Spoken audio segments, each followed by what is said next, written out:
Good morning, kids. Welcome back to another Sunday school video. I love the story that we are talking about today.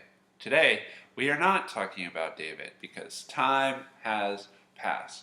The person we're talking about is actually David's son, and his son's name is Solomon. Okay?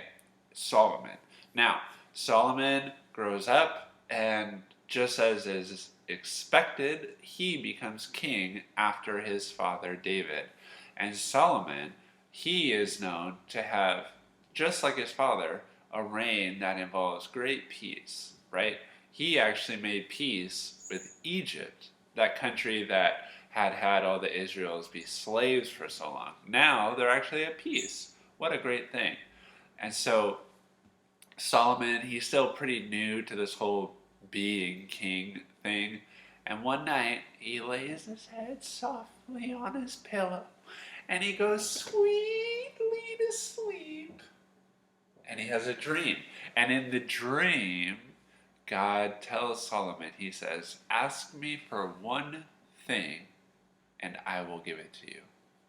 Wow, right? Imagine God saying, "Ask me for one thing and I will give it to you."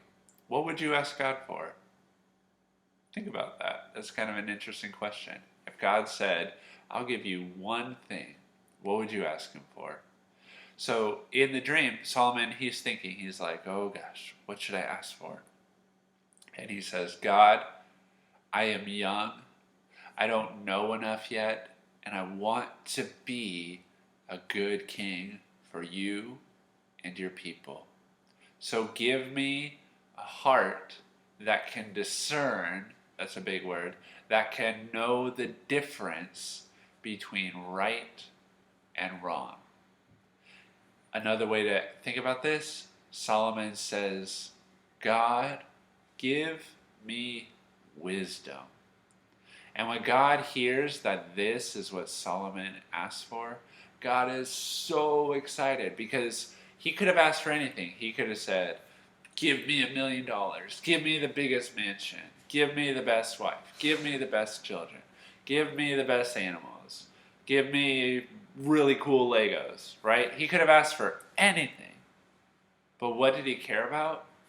In his heart, he wanted to be the best king for God and for his people. And he knew in order to do that, he was going to need some wisdom. He was going to be able to have to know the difference between right and wrong. And so he asked for wisdom. And so God gave him wisdom.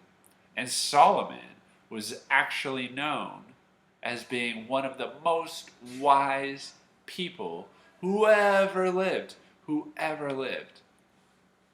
In the Bible, we have a couple books that are special. We have the book of Psalms, which are like poetry and music and songs. And a lot of those were written by David, Solomon's dad. But we also have the book of Proverbs. And Proverbs are like these little nuggets of truth, these little wise sayings. And a lot of the Proverbs are thought to be written by Solomon because that's how wise he was. He just had so much wisdom to share with everyone, wisdom that God had given him.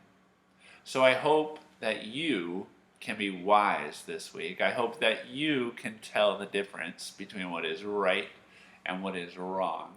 And that once you know the difference, which one do you think you should choose? Probably the right thing. Let's choose to do the right thing, right? So let's pray for wisdom this week to know the difference between right and wrong. And then let's choose to do the right thing. So that's the story for this week. Next week, we'll talk a little bit more about Solomon. But until then, I will say goodbye, and I hope to see you soon.